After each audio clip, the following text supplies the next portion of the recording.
Shabbat Shalom. Shabbat Shalom. Shabbat Shalom. Shabbat Shalom. Thank you all for coming this morning. Also, go ahead and get comfortable because I've got the bima now. And since I'm going in alone this morning, I get extra time for my Dvar Torah. As many of you know, I'm not often at a loss for words, but I must confess I prefer public singing to public speaking. So please indulge me if I occasionally break out into song this morning. Let me give you an example. When I first sat down to write my Dvar Torah, I stared at the computer screen, and the first thing that went through my mind was, write what you know, so they say. All I know is I don't know what to write or the right way to write it. This is big, lady, don't screw it up. This is not some little vaudeville I'm reviewing. But I plowed through on my own, and here we go. My Torah portion is Ve'hanan from the book of Deuteronomy.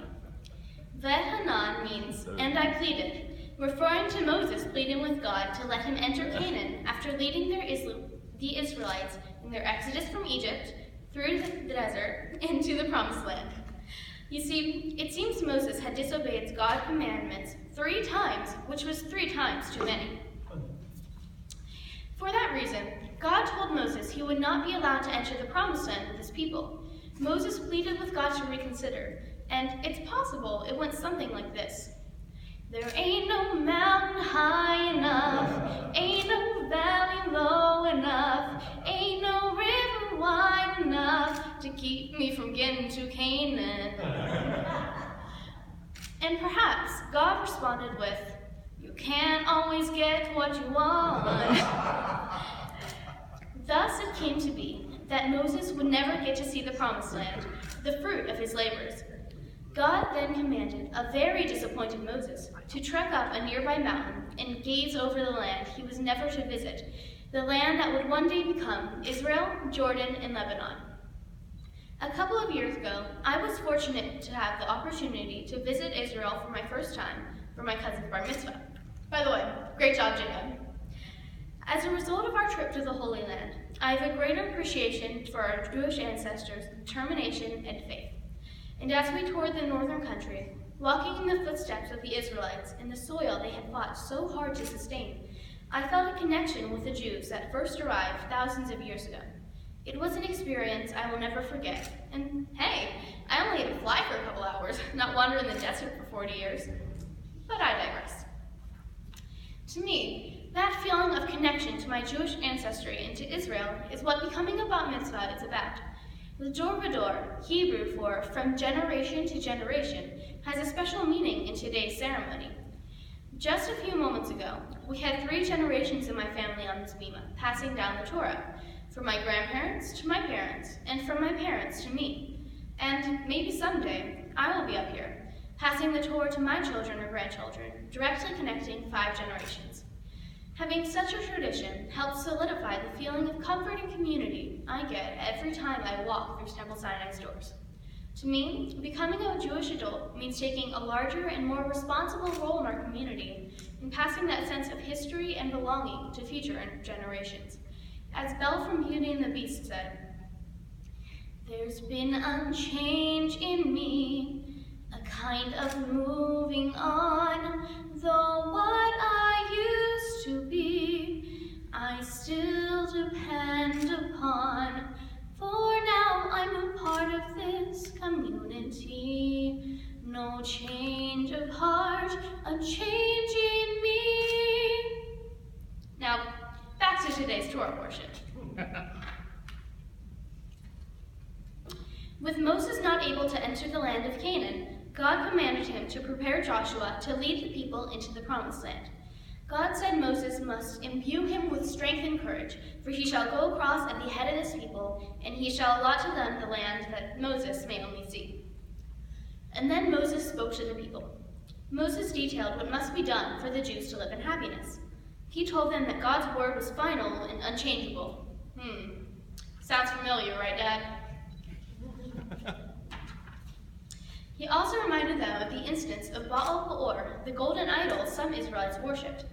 God killed all who worshipped it, driving in the lesson of the consequences of not following the commandments. Moses also taught of the rewards that come from following God's laws. People would think kindly on the wisdom and perception of the Jews, of our closeness to God, and of how our rules and laws are correct in their ways. Finally, Moses instructed the people to pass on the teachings and stories of the Torah from generation to generation, l'dor v'dor. I can relate to this morning's Torah portion in many ways. For example, my parents have many rules I don't agree with. Nearly every day I plead with them to change or bend them, just as Moses did with God, although probably not as respectfully or diplomatically as Moses. Every time Mom tells me, put your cup in the dishwasher, or don't binge watch Glee until midnight, I plead and plead, but to no avail. I can't count the number of times my mother has had to wrestle my phone out of my hand, singing an ear-shattering rendition of let it go, can't hold it back anymore. But in the end, just as God's decision was final, so too are my parents' decisions, although I'll never say that again. Just as Joshua had to learn to take charge in a new situation, I have also tried to learn how to be a good leader. Whether it's working on a school project, on the basketball court, or on the stage, I have to work hard to bring my best attitude and work through situations with my peers. Sometimes my leadership ends in a triumph, like Joshua claiming the promised land. But sometimes, I admit, I know I can act just a little bit bossy and things may not work out as well. In preparing for today and studying my Torah portion, I have come to an understanding. Every leader has a weakness or a quality that isn't always helpful or productive. For Moses, his stutter and bad temper could get in the way. For me, I can lack confidence, and as a result, I sometimes overcompensate with bossiness. One way for me to overcome my lack of confidence is to perform in musical theater. Coincidentally, last summer while Frenchwood's Performing Arts Camp, great camp, right, Beth? I was in a musical called The Prince of Egypt, which tells the story of the life of Moses and how he learns about his identity. I would like to sing an excerpt from a beautiful song that I sang in the show, When You Believe. The song is about Miriam and Zipporah's wish for freedom and how good things happen when you believe in God.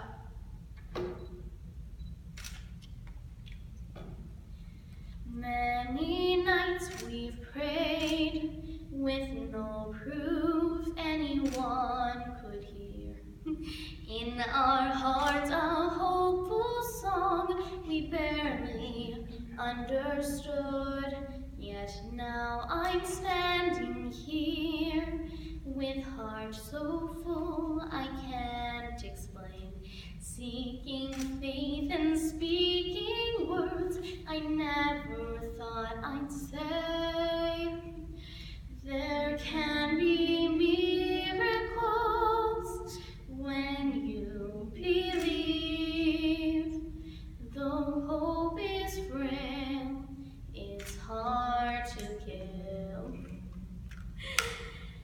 Who knows what miracles you can achieve when you believe, somehow you will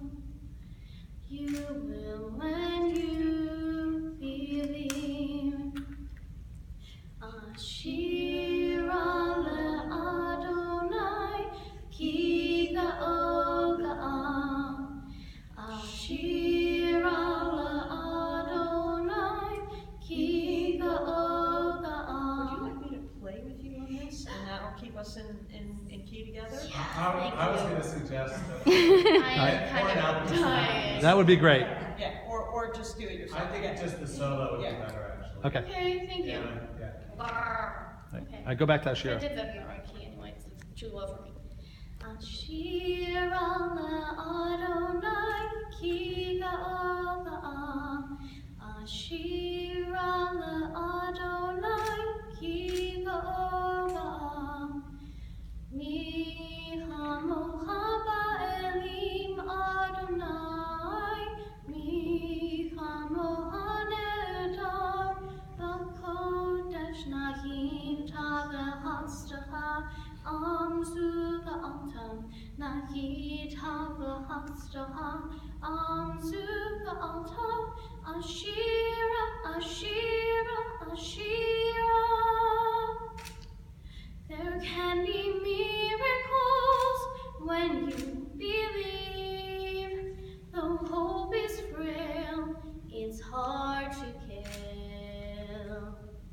Who knows what miracles you can achieve? When you believe, somehow you will. Now you will. You will when you believe. You will when you believe. Let me conclude this morning by talking a little bit about my service project, which is an important part of our bat mitzvah preparation. For my project, I work with a community assistance center to help provide lunch bags for children who, without their normal school lunches, may not get a healthy meal during the summer. For 2 Saturday mornings, I set up a booth at the Heritage Sandy Springs Farmers Market and collected donations of jars of peanut butter for the summer lunches, as well as children's clothes, toys, and books. Through these efforts, I was able to provide 225 jars of peanut butter, as well as an assortment of clothes and miscellaneous items. The project has taught me so much. It has taught me just how much I sometimes take for granted, all of the blessings and nice things I have, and how much joy I feel in helping others. Tzedakah is a commandment given to us by God, and it is one that I will honor. Finally, there are many people who I want to thank for helping me prepare for this day. You need to stop there.